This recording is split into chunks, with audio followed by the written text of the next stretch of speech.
Hello there, I'm back with another video. I did say I'd be trying to do a video once a week. Some of them will be on ADV 50, some will be on OU, some will just be more philosophical about Pokemon, but this one's an ADV 50 one. So I hope you enjoy it, and if you want to play ADV 50, you've not tried it yet, there is a link in the description to the server. And with that, let's begin. So this one is going to be all about some innovative sets that have been present in the meta in the last few months, really since the last tournament season. Well, it didn't exactly conclude, but it died off. I'll be hosting new ones at some point, but it's going to be a bit of a while. But nonetheless, the meta still grows and changes. Some of these are changes to standard sets, whereas some of them are quite niche, and some of them are simple things like spread changes, some are move changes, some are pretty deep on a conceptual level.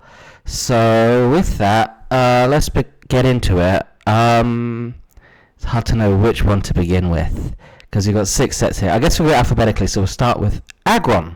So Aggron, as it is already a pretty versatile Pokemon in ADV 50. There's a choice band set, of course. There's a taunt toxic one. You could run a specially defensive one. You could run a Thunder Wave variant. It's pretty diverse. I'm just gonna see if I even forgot any others. As you can even run Endeavor on it as well. So and Roar, of course, is also a great move for it. So yeah, this thing does a lot of different things, but this variant, as you can see, is a mixed variant. Now, Aggron's special attack is nothing crazy. It's base 60 compared to its 110 attack. So if you're not an experienced Pokemon player, you might be like, well, why on earth are you running special attacks on it when it's got such high attack? On the other hand, some new players don't really know the difference between attack and special attacks. I guess it depends where you are. But anyway, the idea of a mixed Aggron variant is just to be able to hit certain targets. So in this case, you've got Rock Slide, which is your stab, and Earthquake together, which abuse that good physical attack. And as you can see, we're still pumping power into it. But Fire Blast and HP Grass are meant to hit different targets other than the usual ones. So the main things on your mind are Whiscash and Fortress.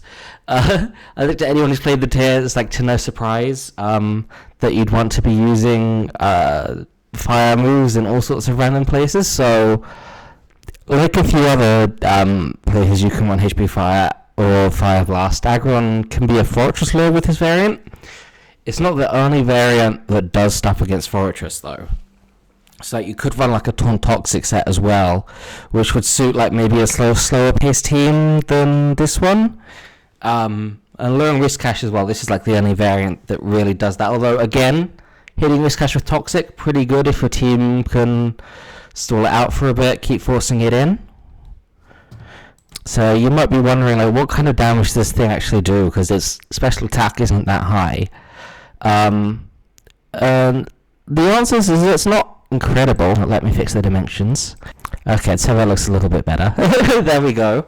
Let's set everything up, but evidently I hadn't quite checked how the calc looked. That looks better now. You see I just imported the Aggron set. So against Whiscash, it's doing 37 to 44, which is not a ton, but you can see compared to Earthquake already, that's a big improvement in damage. And Whiscash, it can be an obnoxious wall for a lot of physical Pokemon like Muk, Lanoon, Tauros, Typhlosion as well, some special attackers, Crobat. So it is a good Pokemon to be luring, even though this doesn't do that much, so you might consider dropping your special defense or speed or something as well, possibly. But Fire Blast obviously does do a good chunk more, but it's you might as well run both variants when you're talking about running mixed on Aggron. You might as well not just go Fire Blast, and you might as well hit Whiscash as well, as they tend to be two good Pokemon to be hitting. You can see at least Fire Blast, even without investment, is getting a 2-hit KO on Fortress, which is about all you can really ask for. But I guess the thing is, if we try like what's plus attack minus speed Brave, suppose we go Brave without investment, we are outspeeding like Fortress. But then like Whiskash, suddenly you need like a ton of investment to actually be outspeeding it. If you go Hardy, even if you don't go minus speed, you still need like 20 EVs to be outspeeding it, and then there's Mark as well, which okay, at least you can outspeed that with Brave. But if you want to be like dealing with Whiskash, and you kind of want to outspeed it as well as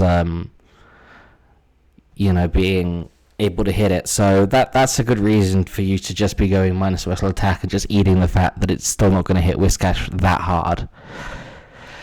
But yeah, that's the idea. I'll show some teams as well after I've gone through each of the sets to illustrate where you might use them.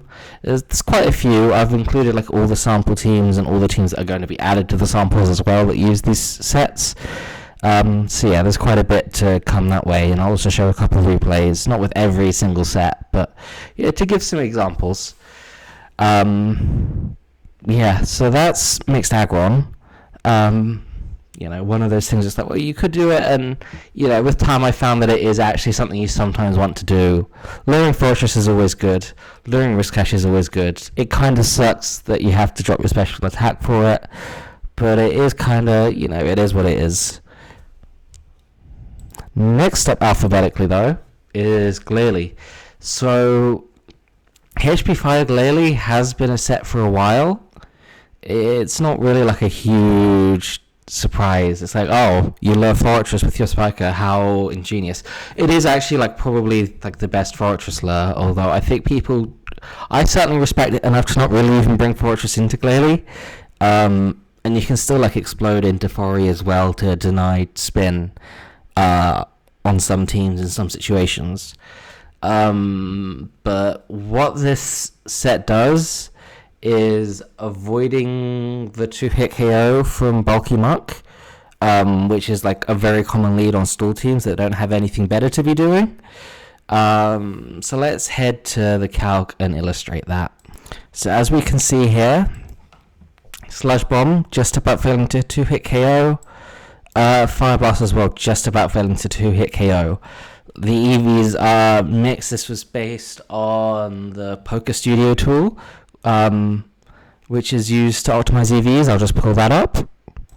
Okay, so this is actually quite an old old tool. As you can see, it's talking in 2019 about your interest for 10 years, over 10 years. So this tool's been around since at least 2009, but still not that many people know about it. It's based on something that Exact did, as well as pages in Spanish mainly. The original version was by Exact, so it's a good old Smogon tool, but this was what I used in part to optimize the EV spread. I'll also include a link to this in the description. But anyway, back to Glalie. As we can see back in the calc, Sludge Bomb and Fire Blast are obviously moves that A, can status as well, Sludge Bomb more than Fire Blast, and B, can critical hit. So having Lumberry as well means that Sludge Bomb's only got like a 1 in 9 chance. A 9% chance of poisoning twice in a row. So the odds of that screwing you up are quite low. And if we see crits as well with these EVs, it doesn't quite prevent Sludge Bomb critting, it prevents critting and KOing, but it does prevent Fire Blast, so it does do like a lot for you. I think I calculated the odds once, and it was something along the lines of like 88% chance to get 3 layers of spikes against Lead Muck, factoring in all of the different RNG elements, and assuming that they were to use Sludge Bomb, which is the move that has a better chance of breaking you. So that's pretty nifty. Getting up 3 layers as opposed to 2 is always a big deal, right? So like that extra damage is just something else, and those teams really can't do much. They can spin later, but obviously you can aim to prevent that or force them to take like really heavy damage in the process, which can like support your other Pokemon, which might have issues with Fori or whatever, or maybe your whole team like 2-hit KOs it. But yeah, conceptually that's kind of like the idea with it anyway, what you can do.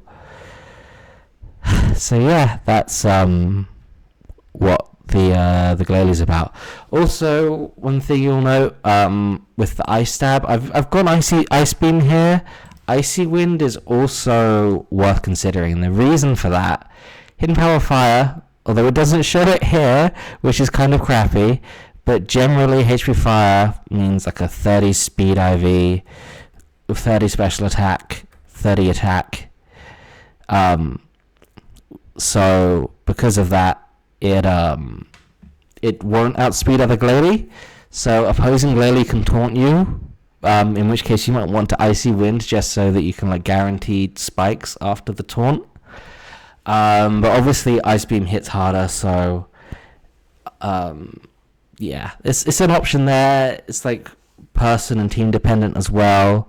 With the special attack IVs, so if we look at the damage against Fortress, you can see that's a guaranteed one-hit KO, but you can go all the way down to 88 before it drops off. When you go down to 84, then your odds drop quite a bit, but 99.6% still great here. So I'd say, especially if you're going Icy Wind, I'd drop the special attack to this, because that's the only KO you really care about. And then you can put the rest in attack. So ironically, against other Glalie, you need 4 attack EVs to one-hit KO against opposing bulky Glalie like this in the mirror. So I already dropped one EV, but I still keep the one-hit KO. But you could do more. If we see the damage here against Muck, the highest percentage it could be left at. And this is like again a common thing you'll explode into if you don't get caught out by Protect, of course, or like if they don't like curse or something. Which is, yeah, you could, the damage range 82 to 96, whereas if you go to 20 EVs, then it's like 83.5 to 98.5. And that can make a difference, especially on like a Sun team, like say you're running like Vileplume, then, you know, the damage that you're doing against there, that really is like the kind of damage ranges Muck can be left at against an explosion that doesn't kill. On that note, on some teams you probably don't really want to run this variant anyway, but it's a consideration if you do go down that route.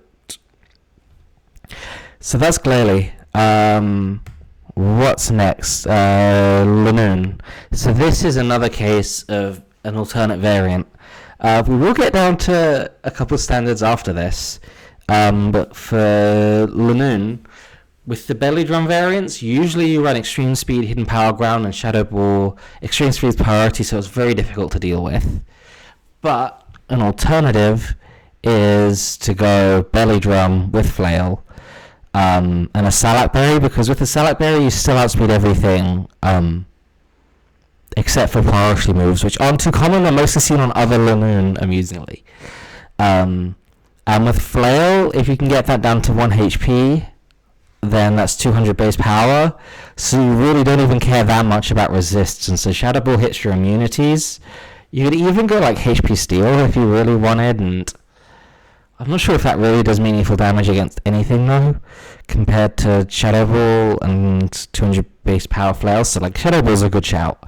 But obviously there are greater risks. You do need to get the sub off, get yourself down to 1 HP for Flail to be viable. One thing to note as well is that with full IVs, Lanoon's max HP stat is 297, which is 1 more than a multiple of 4, so you don't need to fiddle with the IVs for it, with how it plays with sub. I will actually show a replay of this sweeping later, which is pretty cool. But yeah, it's a nuke, just like the other Drum Lanoon variants are absolute nukes. So yeah, it's a fun little set. I wonder how much damage this thing does to Scarman OU, actually. Should we take a look at that real quick? Because, I mean, Lanoon is something I've been toying with a little more in OU than maybe I should be. But if we go down to 1 HP, we'll put ourselves at plus... this 1 hit KO is Scarm. So yeah, it's a pretty strong move. There there are real Pokemon that would cause issues in ADV 50 still. So Aggron, you're doing like 45 to 53, Steelix like 70 to 80, but against stuff that doesn't resist it's going down. So Fortress as well is just getting one hit KO'd. So there's really not that much that can take this on if you can get it set up, but actually getting it set up is not the easiest task in the world. And also, like another thing as well, you want to consider if your opponent spikes, you want it to be, ideally they get 3 layers or no layers. Failing that, because then that's equivalent to either 0 or 1 substitutes for you, or if they get 1 layer, then you'll want to switch Lanoon in once to get some spikes damage on it, so that next time you come in, that's equivalent to 1 substitute. If they get 2 layers, then that really fucks up your flail numbers. So again, that's something else to consider. It has some quite strange interactions with spikes. But yeah, that's just an alternative way of playing with Lanoon, and as you saw, it gets you through Fortress, which is pretty cool. And then next up, we'll look at Sableye. So this is a changing standard here, and the change is putting Seismic Toss on it. Previously, Sableye ran Recover, Shadow Ball, Knockoff, and Taunt. The idea being that Taunt messes with Fortress, so it can't spike on you, and you can spin block it without it taking advantage of you, which is like a nice idea against like Toxic Fortress, right? Like, yeah, sure, it doesn't really do anything, but there's a couple big issues with that. By only having Shadow Ball and Knockoff as attacks, normal types don't really care apart from the Knockoff.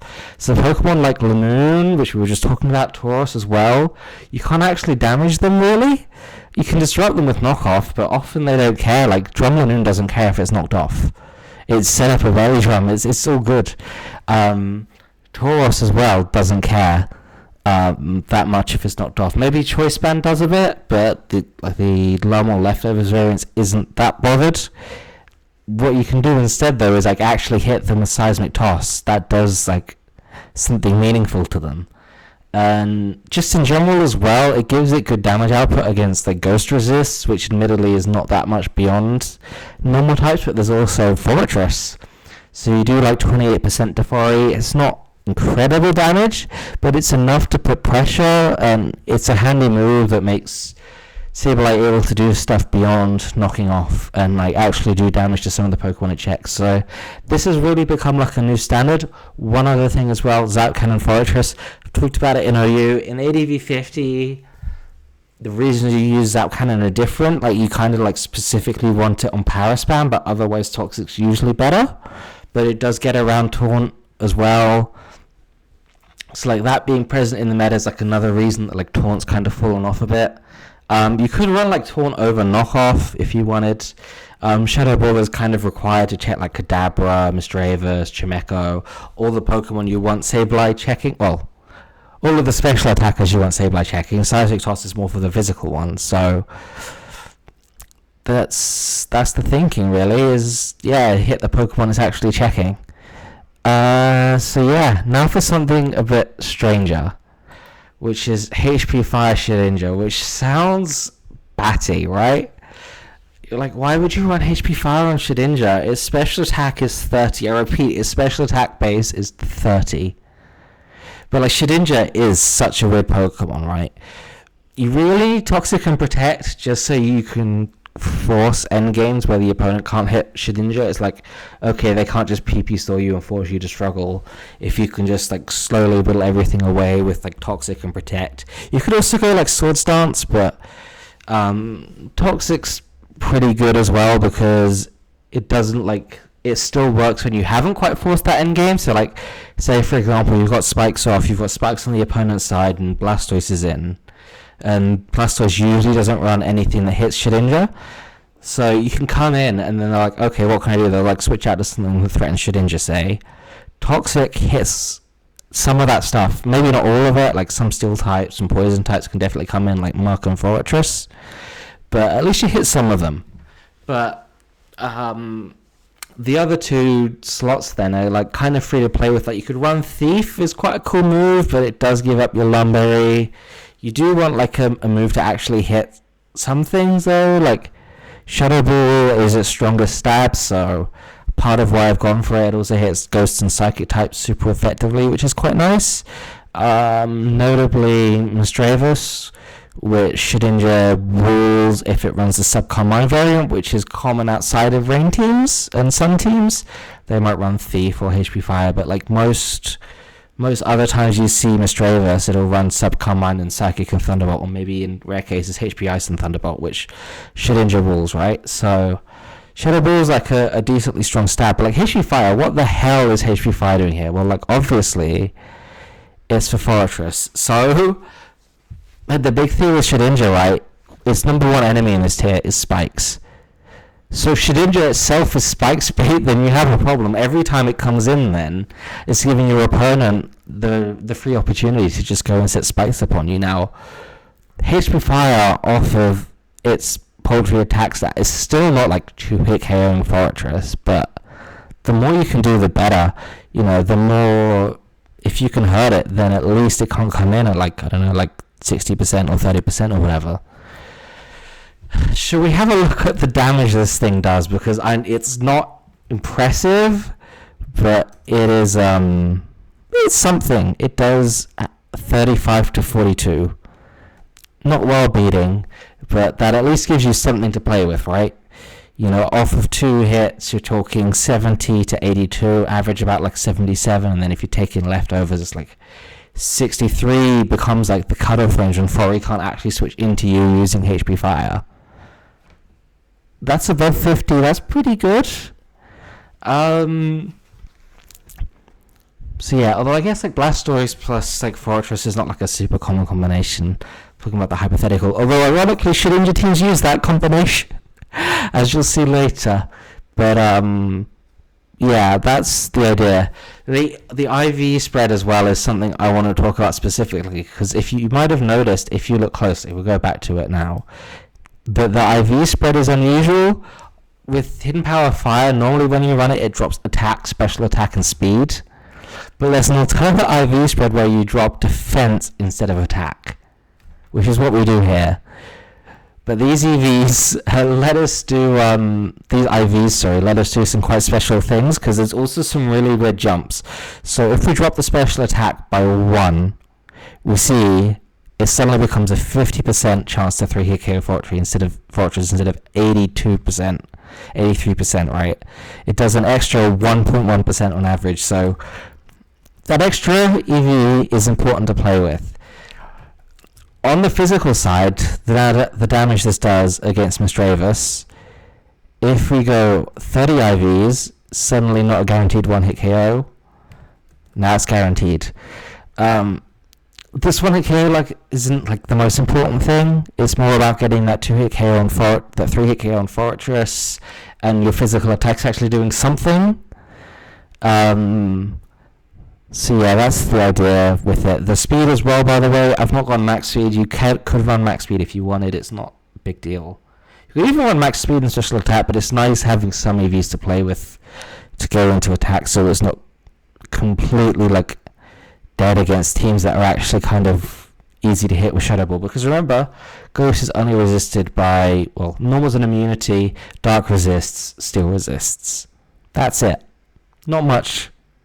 So, you know, if Steel types happen to be dealt with or weakened or whatever, or they're just like Fortress, which you can hit with HP Fire, then the Shadow Ball will do something. Like, 90 attacks, not paltry. It's not amazing, but it's not paltry either. So you do kind of want to invest in it. And the speed here outspeeds Adamant Golem, which is a pretty common variant. It's not the most common Pokemon, and usually you're like protecting and then switching out from Rock Slide, but it's nice to have to be able to like KO it at like 20%. So yeah, that's the idea behind that. Whew. Oh, I forgot I didn't have the calc open when I was discussing that. Let me show. I don't know, did I show the Mistravus and Fortress things with the calc open? Okay, let's show you. That's the difference on Shadow Ball. 80, 84. So this is the same as dropping the IV, right? And then it gets Fortress 83.4%, 52.3%, an extra 1.1% damage. So that's the idea. Okay, so the final Pokemon is Xatu. This one is a new variant, and it's related to some stuff I'm going to be talking about in OU in probably a week or two. We'll see. I kind of want to do it when Mushy League is over, but this is a little preview. Here we've got Xatu with Future Sight, which is an interesting move. So Future Sight and Doom Desire are the two hit later moves. I think they're introduced in this generation. Doom Desire definitely is. I'm not sure if Future Sight's in GSC. Definitely not RBY. I made RBY, I would know. But in ADV, this move is, I think, is introduced here. So there's two different things to talk about. One is conceptually, what is the Xatu doing? The other thing is, why is Future Sight good? Future Sight has some really weird traits, so I kind of want to go over Future Sight first and then discuss how that fits in with the Xatu variant in general. So it has some downsides and it has some upsides. So, for example, there's no stab, which means it can't exploit weaknesses to Psychic, but on the other hand, resistances also don't matter. Another thing is imperfect accuracy, which is unfortunate. It'll miss 1 in 10 times. Doom Desire has even worse accuracy of 85%. I think Future Sight's got 90. I should probably double check that, but I digress. But it has some really good traits. So the first thing is that the raw damage is calculated on the turn you use it. So if you use it against a Pokemon with low special defense, and then like high HP, and then they switch out in 2 turns, and they've brought in a Pokemon that's got high special defense and low HP, it'll be calculated with the first Pokemon special defense, and therefore it can do a ton. The second thing that's really cool is that Protect is ignored. So in ADV 50, there's no sand, so relative to OU, you can expect to see a bit more Protect. Like, for example, Wish Protect, Absol. Protect is also seen on, like, Whiscash as well. Yeah, there's a couple bits and pieces. It's not, like, the most common move, but it's a move you see. So Protect is ignored both on the turn you use it and the turn that it hits. So the opponent, it's a good way of abusing those free turns, as is Wish, which is, like, part of the key to the set. So it's a good way to abuse free turns, and it's something your opponent can't really do anything about apart from hoping it misses. Another cool thing as well, it deals damage after Wish and after the Berry check. So for example, your opponent uses Wish to heal up their switch into XYZ Pokemon that they want to switch in. And then you do damage as they switch in, they heal up with Wish, and then this hits afterwards and does like 25%. All of a sudden, that Wish isn't looking so good.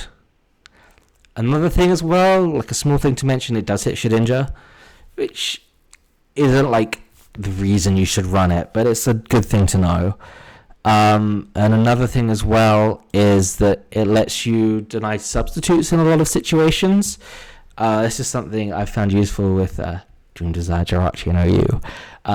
We've not played with this as much in ADV 50 as I have with Doom Desire, Jirachi, and OU, actually, which is a whole other story, and there will be a video on that at some point.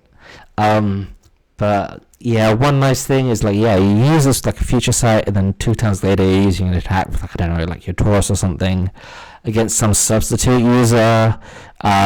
Say in this tier it'd be like Sceptiles, like a substitute user, for example. Then this lets you like deny their substitute, because it lets you effectively get 2 attacks off in 1 turn.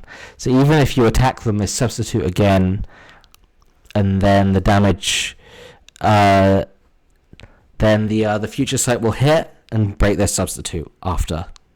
Or suppose that you're slower and you hit, you break the substitute, then the Future Sight will hit after that. In addition to that, I also mentioned it goes after Wish. It also goes after the berry check. So in OU, this is like good with like M Salak Swampert. It's like kind of relevant with like any Salak or well, I guess particularly Salak users, but also like any Pinchberry users in ADV 50. You can get them down to low HP without them boosting the speed. So yeah, it's quite good at disrupting sub plus Pinchberry strategies and sub strategies in general, which is pretty nice to have. So going over like in specific, why is it good on Xatu? Because there's a few Pokemon that learn it. It does, I think, I'm not sure if it benefits from stab. I forgot. I put here that it doesn't benefit from stab, but okay, anyway. A lot of Xatu's common switch-ins have lower special defense, like Absol, Sableye, Mithyena, Aggron, Steelix, Lantern. These all have like below like base 70 special defense. Some of them have higher HP, some of them just have like a nice psychic immunity, but that's a lot of common switch-ins. There are some that are also common switch-ins that have higher special defense. It's like Altaria and Credillia also examples of that, maybe Clefable as well, although it's not a great switch into Xatu in general. It certainly can switch into a non-Calm Mind variant without too many issues. But yeah, in practice the damage is usually going to be better than like a Seismic Toss. So it's really about like, can you get this move active? That's like the main challenge with it, but it's like a really good store breaking tool. So when we talk about this set specifically, Psychic and Hidden Power Fire is excellent coverage. It hits Fortress, it hits Steel types in general. It's not that good against Dark types, but that's where Future Sight comes in. Having Wish and Future Sight as well lets you use these moves that abuse Protect at different stages of the game. So your team's weakened, you need to use Wish, or your Xatu's weakened, you need to use Wish. Cool, you can use Wish. Your team's healthy and it's like turn 4, and Wish wouldn't do you any good, and your opponent's protecting anyway to heal up their Whiscash. Future Sight, and suddenly they have a problem. So yeah, it's pretty nifty in that regard.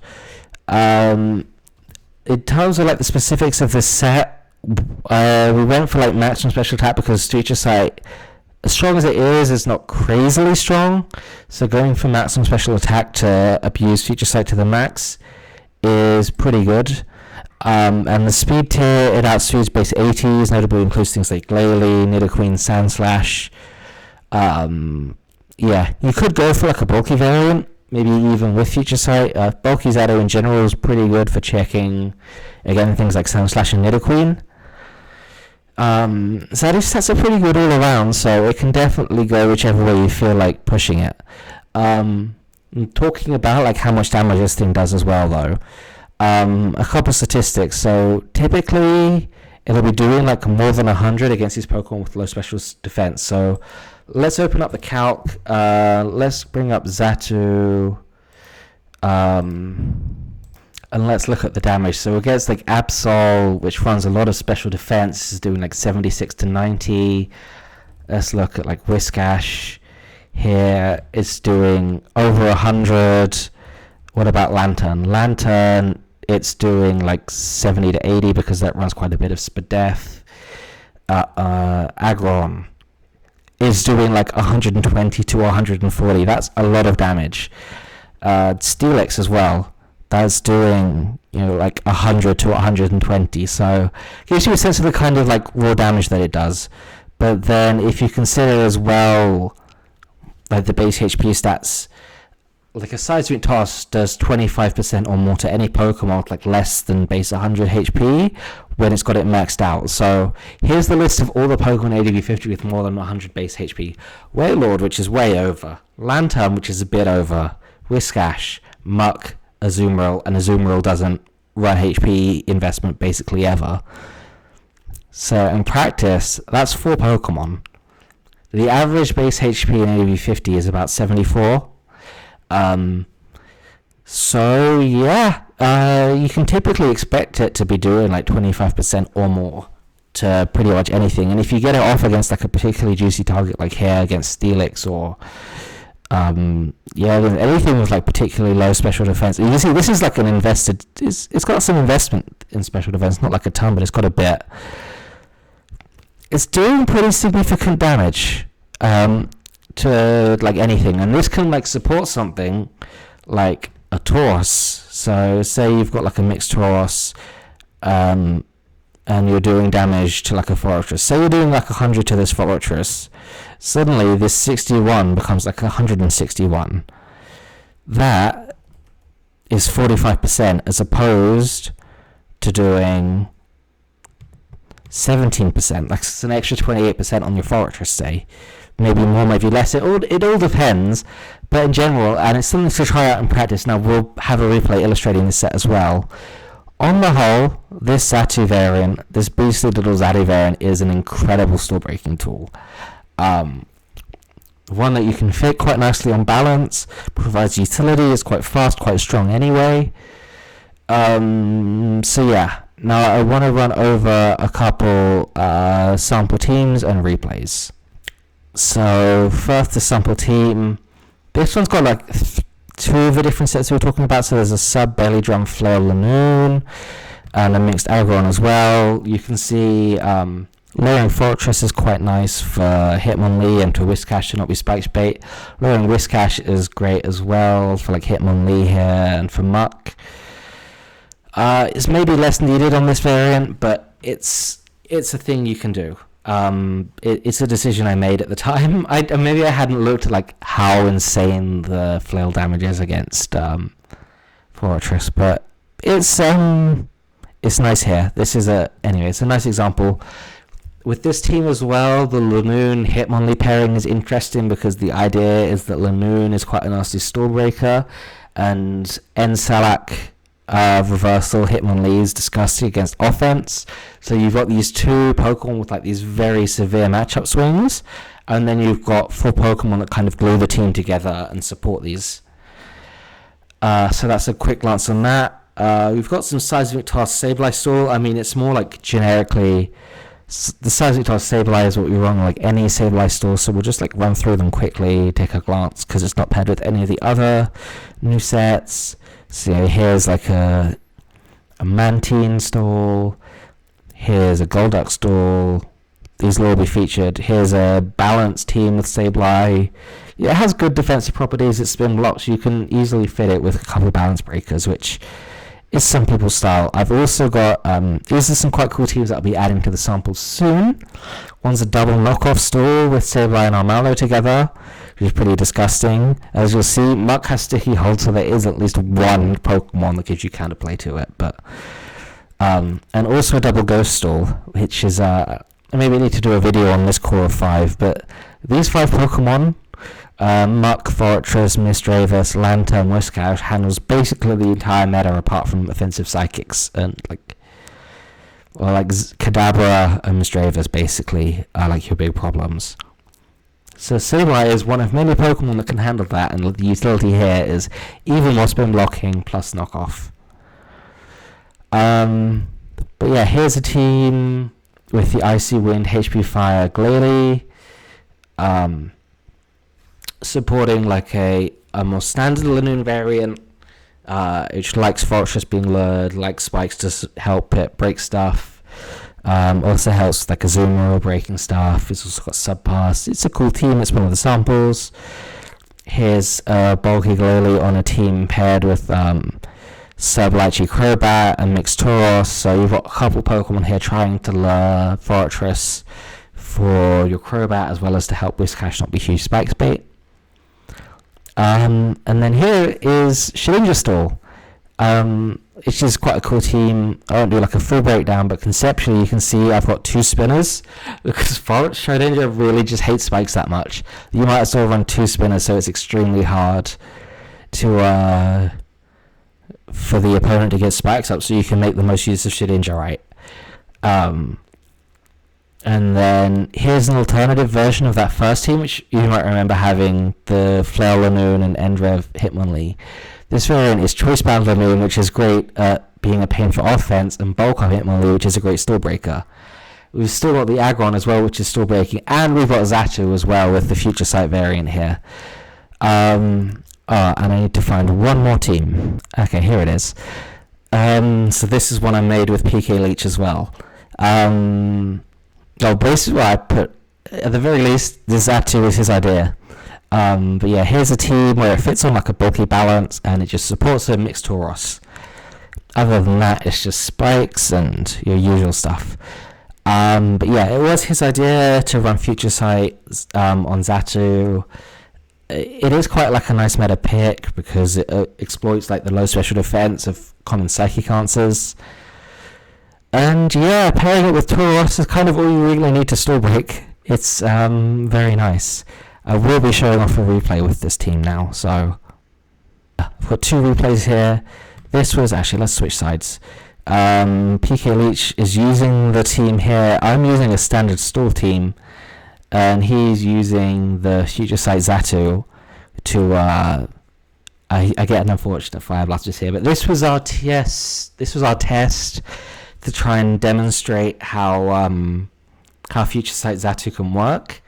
So the idea here, I brought a team which should be a bit more vulnerable to it with an Absol. So I'm going to speed it up a little bit. You can see here though, Zatu, if I'll go back a turn and play it on normal speed.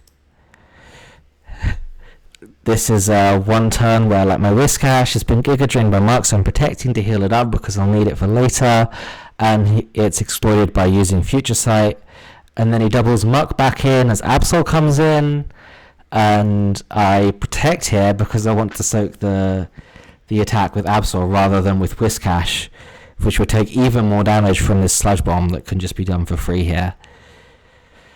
So again, speed it back up. This was our demonstration.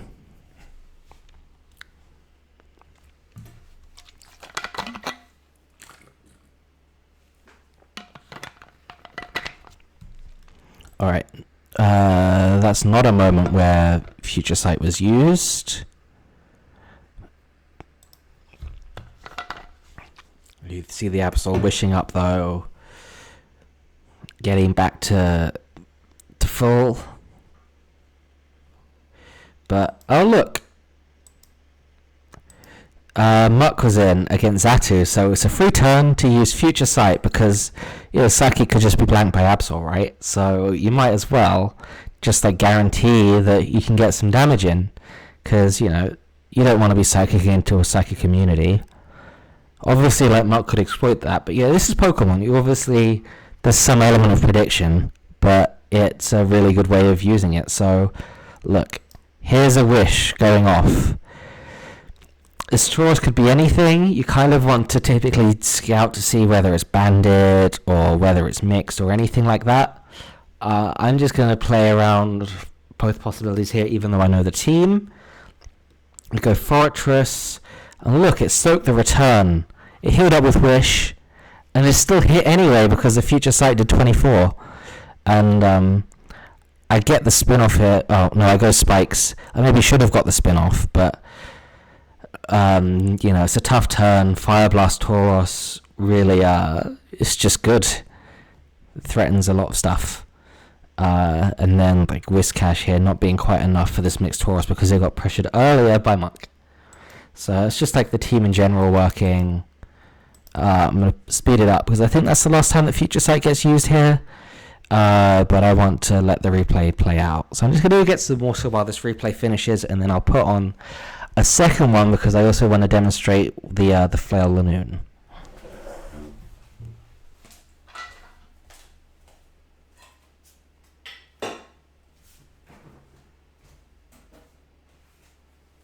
I feel like BKC going for a bathroom break, except unlike him, I've not turned it into a meme and I just press pause if I need the bathroom.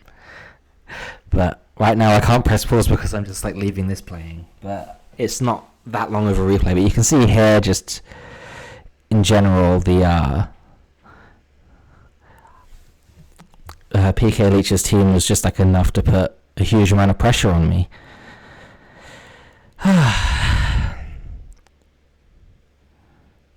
How long has this video been going?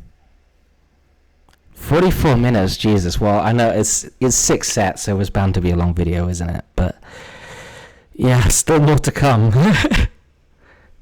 I tried to go for the Mistrava sweep, but Surf just doing so much. I definitely screwed up a bit there.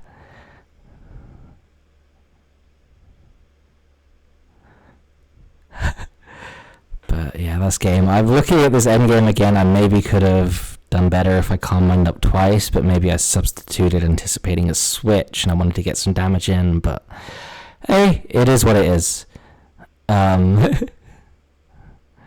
There's Future Sight helping to close things out though. It hits through there, although it wasn't really needed, but there we go. There's a nice illustration of Future Sight putting in work. Alright, now on to the second game. So this one wasn't meant to demonstrate a team. It just happened to be, I was testing out this team to see, what it can do.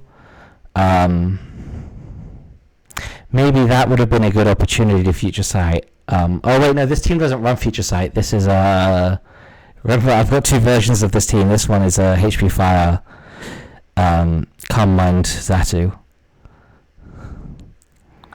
So this is also like a cool little trick if you've not seen it before in ADV 50. Lumberry on Xatu lets it abuse Thunderwave users with Synchronize.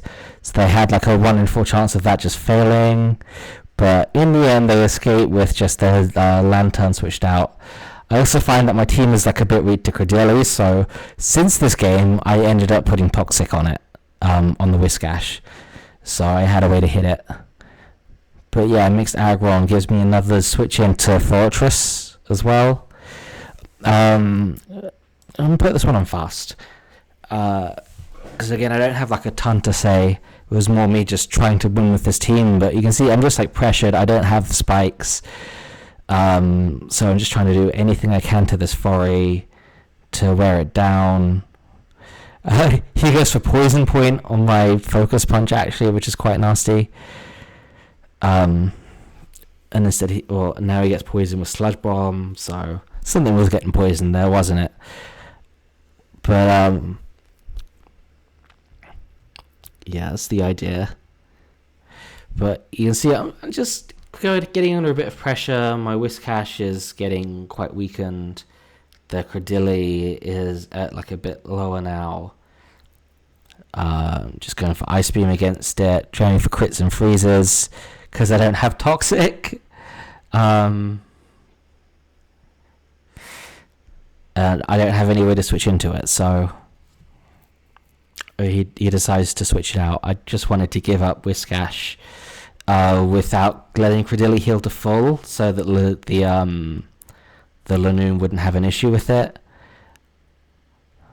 I tried Focus Punching against this Hitmonlee against the Lantern, because Hitmonlee's got Limber, so it's not afraid of Thunderwave. And I'm like, well, there's a chance of it full powering, there's a chance of him switching. I just want to take some damage, and Hydro Pump isn't enough to KO. And then I end up just like sacking it to Altaria. Full power reversal wouldn't do more. I didn't want it Dragon Dancing on me either, so. But I get the Memento set up, so here is an opportunity for Lanoon. I actually count the damage. My opponent, as I drum here, he gets max roll here pretty much, which is 33%, but that's enough to set me into a perfect flail. Now, if he did a lower roll, my flail would be weaker, but because I'm at +6, it still does a ton, so we see the incredible reverse sweep here with Belly Drum Flail, which is just crazy. He has Intimidate Tauros to try and do something, but he doesn't have enough fuel to put on the fire. He doesn't have enough water to put on the fire to stop this from just destroying things, even because Flail is just so strong as it is. Getting up to like +2 attack with Flail or whatever is disgusting.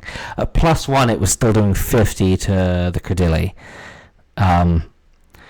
Like at +3, which is all it could get it down to, that would still be enough to one-hit KO a full health Credilli most of the time. So Flail is just ridiculous if you can get it to work, which is why there's like also like a bit of leeway there. Like if instead he'd done like 28 and I was at like 6%, with the drum, that's still like equivalent to like +2.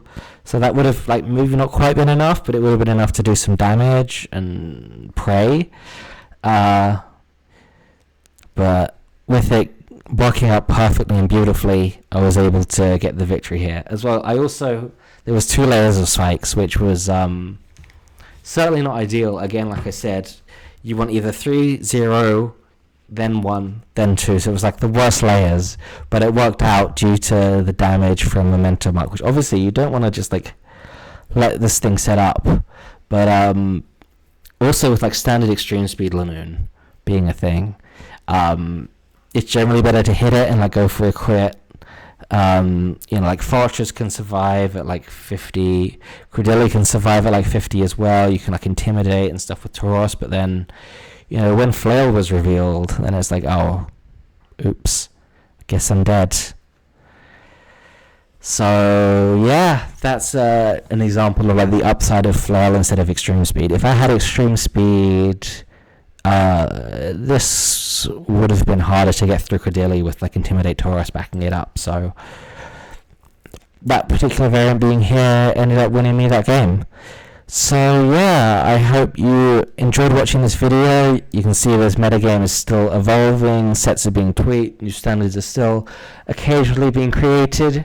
And there's just like a lot of freedom to explore, like a lot of different ideas. Like you don't see like reversal and flail users almost ever in OU, like maybe on Heracross, and even then you need to deal with sand as well for it. Here that's not a concern, so you've got a bit more freedom to use it. Future Sight Zadu, what a cool set. HP Fire Thori, what a ridiculous HP Fire Shedinja, what a ridiculous yet apparently reasonable set.